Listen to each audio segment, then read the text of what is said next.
mostly want to talk to you about tech and what you're doing there, but you're a former state party chair, you're an elected Republican.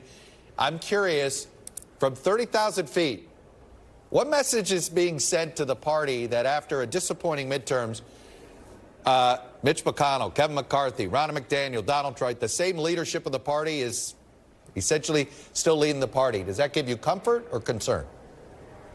No, it gives me comfort. I think Ronna McDaniel knows her job. I think she is raising a lot of money, and she will continue to raise a lot of money.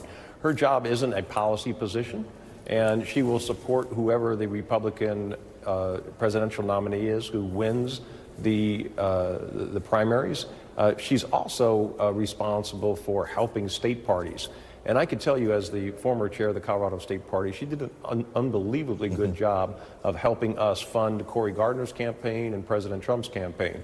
We weren't successful in either, but it wasn't a lack of effort from the RNC. Do you think some of these louder voices that were behind the candidacy of Harmeet Dillon just don't understand how the RNC works?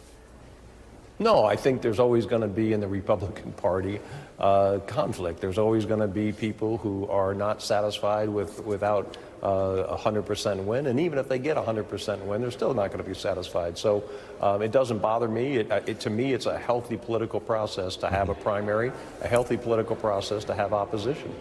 One more piece of politics I want to get off. This has to do with House Republicans. Earlier this week, I spoke with Victoria Spartz, your colleague from Indiana. She went on the floor of the House and really sort of condemned the idea of kicking off Ilhan Omar off of committees, that basically that the tit for tat, she thought two wrongs don't make a right. I'm curious where you are on this. Do you think, this is something that should be done, and do you think the tit for tat is healthy?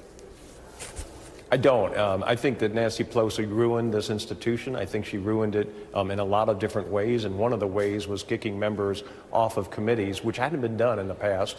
Certainly, their own party has kicked members off committees.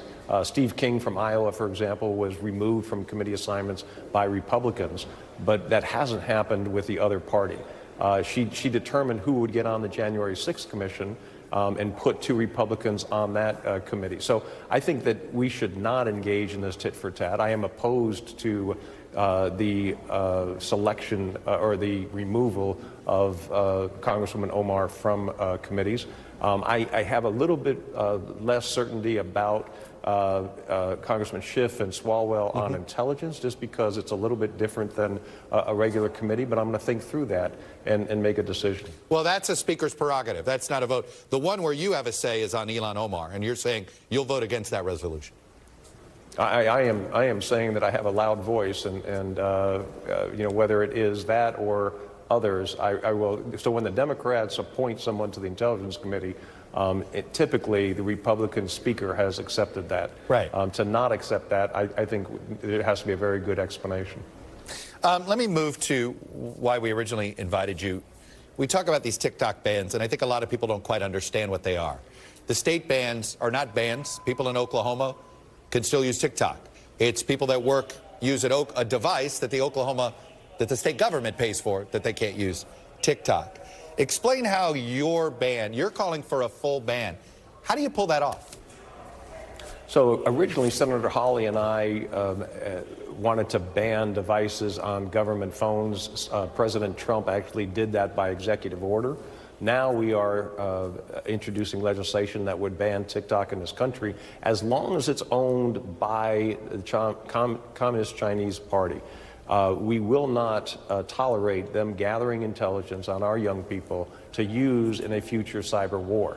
And so it is really important that we first educate Americans about the dangers of buying this kind of a product from China, and secondly, seek to ban them. Now, I think competition is great, and I think that having TikTok competing with Facebook is exactly what we need in this country. But we want to make sure that it's an American-owned company, or at least that we have some certainty that the data that is created by these users is kept in this country without any access from the Chinese Communist Party. Well, what you're describing, and I've been down this road with the owners of TikTok, that's what they claim they've created with R-Colo, that R-Colo is going to own the data. Is that enough, or do you think a full divestment of ByteDance is what's necessary here? Well, I think there needs to be a separation, but I am happy to attend hearings and learn more about what they claim is happening. There are still information out there that they can seek to remove people from China, giving the order to remove people on TikTok. And so I think there's a danger, and I think it's important for us to hold hearings and pass legislation if necessary. I don't mean to pick a scab here, but I know you wanted to be the subcommittee chair of the Judiciary Committee having to do with antitrust legislation. There are reports that you're not going to be able to do that. Thomas Massie got that gavel. He's very much a libertarian, which when it comes to antitrust might mean he's total hands-off. Does that slow down this idea? Because you did seem to have some conversations with Amy Klobuchar, I think, in the Senate. Like, there's been some bipartisan discussion here. Is this slow it down, or do you think Thomas Massie will pick up this mantle? No, I think that my good friend, Thomas Massie, will oppose antitrust legislation. He's voted against it in committee in the past, and he is ideologically opposed to the bills that we have introduced. However, it isn't the only way to move forward on this, and we're going to explore all possibilities to make sure that we protect the American people from these big tech companies. But realistically, this does seem to slow things down, at least on your side of the fence there in the Capitol. It motivates me more to get out and get members excited about it. So I think it slows it down in one route. It opens it up in some others. Congressman Ken Buck, Republican from Colorado. I blew it last time. I didn't realize you didn't have Greeley in your district anymore. I keep learning all the new remaps. So, it is. I got to get re-familiared with the new map there. Anyway, Congressman Buck, thanks for coming on and sharing your perspective with us. Thank you. Thanks for watching our YouTube channel. Follow today's top stories and breaking news by downloading the NBC News app.